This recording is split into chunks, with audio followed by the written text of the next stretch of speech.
Gaano kalaki ang takot nila kay Sara Duterte? Sobrang laki na handa silang sirain ang bansa basta lang hindi siya manalo ng 2028.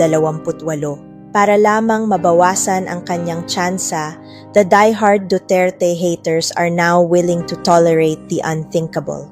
Una, tinatanggap nila ang billion-level corruption. Pangalawa, tinitiis nila ang cocaine addiction ng presidente. Kahit malinaw na banta ito sa seguridad ng bansa. Tinatanggap nila ang pagbagsak ng turismo.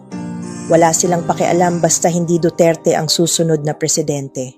Tinatanggap nila ang pagbagsak ng foreign investments at stock exchange kahit malaking dagok ito sa bawat Pilipino.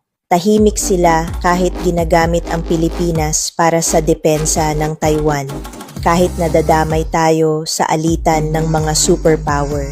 At ito ang pinakamapanganib, handa silang baluktutin ang 1,987 Constitution para mag-install ng caretaker government. Basta mapigilan si Sara Duterte. Hindi ito prinsipyo, hindi ito good governance, hindi ito pagiging makabayan. Ito ay takot. Takot na hindi nila kayang talunin si Sara sa 2028. Sa desperasyon nilang pigilan siya, handa silang hayaan ang bansa na mabagsak. At iyon ang pinakamalinaw na ebidensya kung sino ang tunay na hindi para sa Pilipinas. Gaano kalaki ang takot nila kay Sara Duterte? Sobrang laki na handa silang sirain ang bansa basta lang hindi siya manalo ng 2028.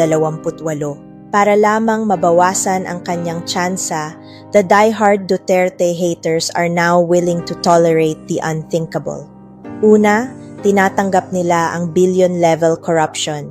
Pangalawa, tinitiis nila ang cocaine addiction ng presidente. Kahit malinaw na banta ito sa seguridad ng bansa. Tinatanggap nila ang pagbagsak ng turismo. Wala silang pakialam basta hindi Duterte ang susunod na presidente.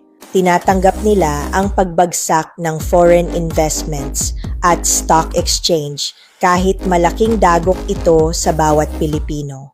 Tahimik sila kahit ginagamit ang Pilipinas para sa depensa ng Taiwan, kahit nadadamay tayo sa alitan ng mga superpower.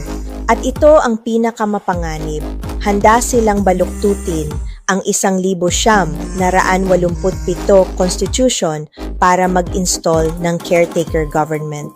Basta mapigilan si Sara Duterte. Hindi ito prinsipyo, hindi ito good governance.